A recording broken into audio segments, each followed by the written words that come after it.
हमरो बैटरी फूल बा रानी प्यार के सिनेमा चली सारी रात आज हमरो बैटरी फूल बा।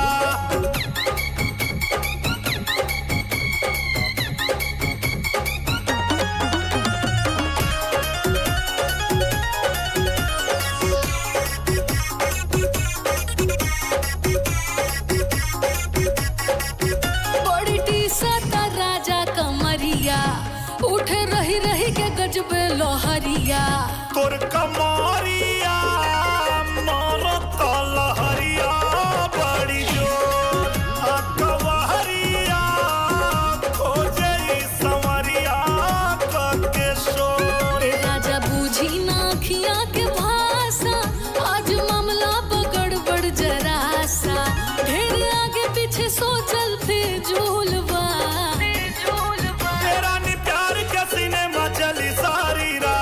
आज हमरो बैटरी फूल बा रानी प्यार के सिनेमा चली सारी रात आज हमरो बैटरी फूल बा।